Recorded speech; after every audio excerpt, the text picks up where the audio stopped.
What's your outlook on the situation in the Middle East?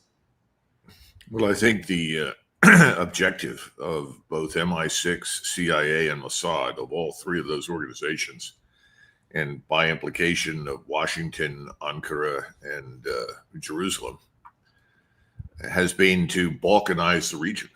And the region is now balkanized. Destroying Syria was a critical step in the direction of completely balkanizing the Middle East. The idea being that ultimately all the Arab states would live in fear of Israel because of the threat of U.S. military power backing Israel, that no one in proximity to Israel, Egypt, Jordan, Saudi Arabia, Syria, Iraq, any of these countries would not be a threat in any way to Israel, and ultimately could be compelled to conform to whatever Israel wants.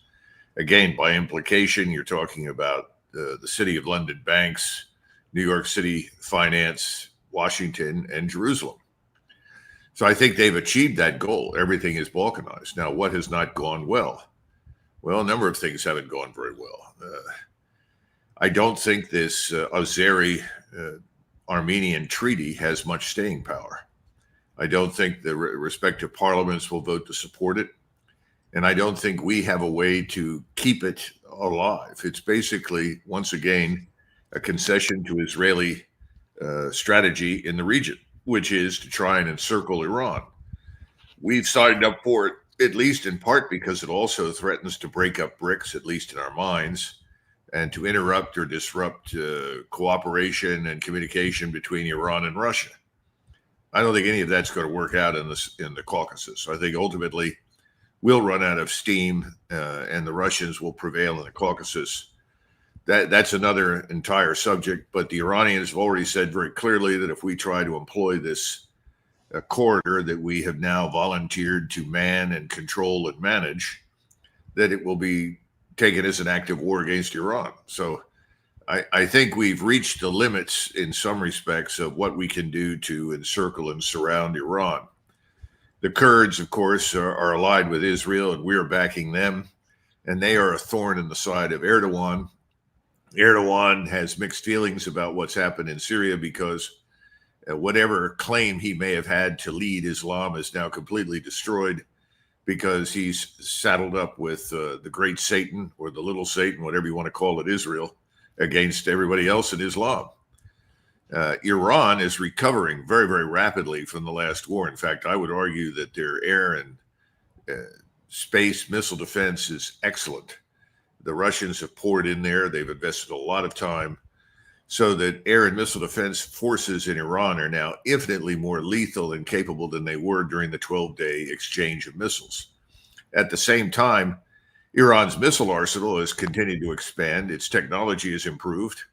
So I think it would be a serious mistake for the Israelis to resume the war, but I think that's exactly what they're going to do. And I think it will probably happen in September, latest in October.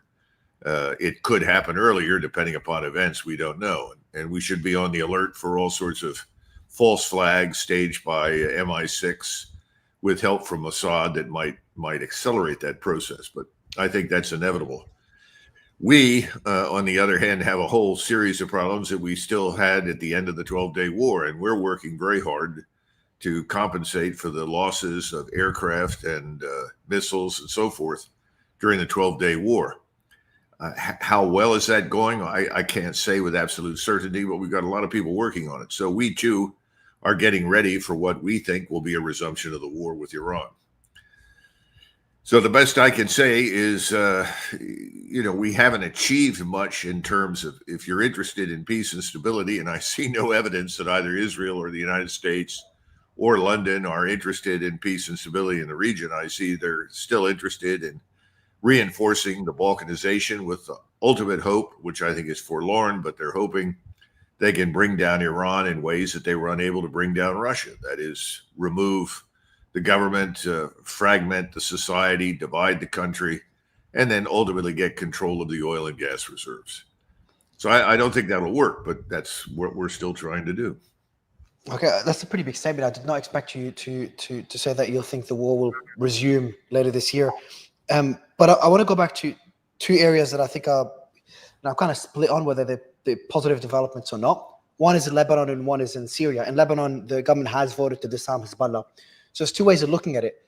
Hezbollah disarming is potentially good for the country because you cannot have a functioning country with an army within a government, a separate kind of a government within a government.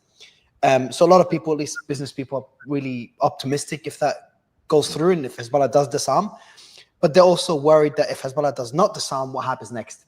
Now, there is another school of thought that is worried that once Hezbollah disarms, and if these arms are destroyed rather than just moved to the Lebanese army, then Israel, it will be easier for Israel to enter Lebanon and take more territory. That's a fear that a lot of people in Lebanon, including a lot of Hezbollah supporters, have.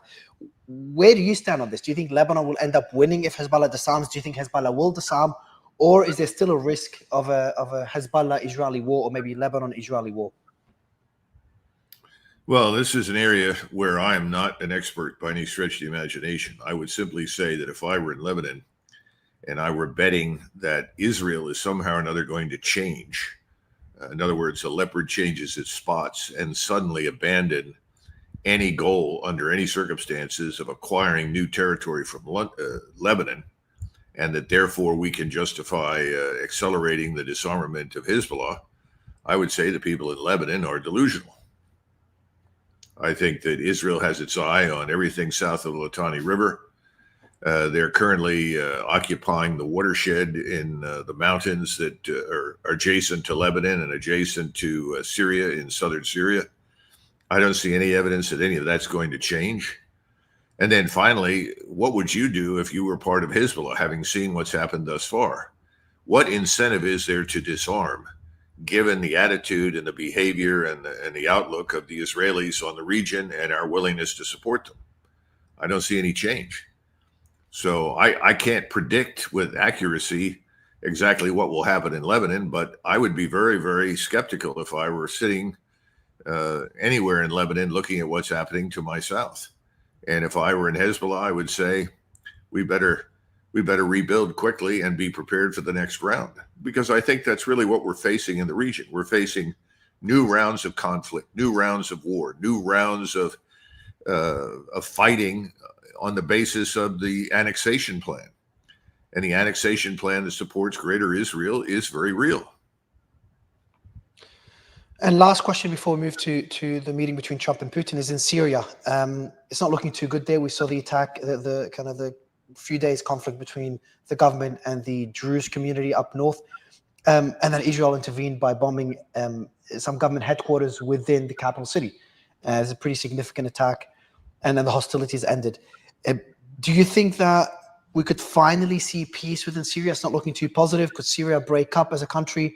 And what is Israel's goal within Syria? Well, hasn't Syria already broken up?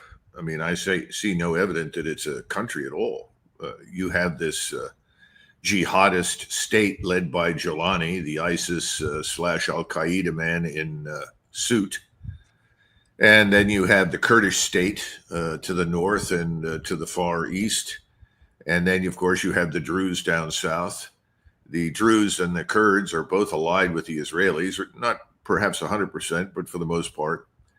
And the Israelis have no interest in seeing a unified, unitary state reemerge in Syria anytime soon. So I don't know what anybody's expectations are, but the notion that somehow or another we're going to see stability in Syria in the near term, I think, are ridiculous. I think, if anything, the man who's most worried about all of it, and should be, is Erdogan.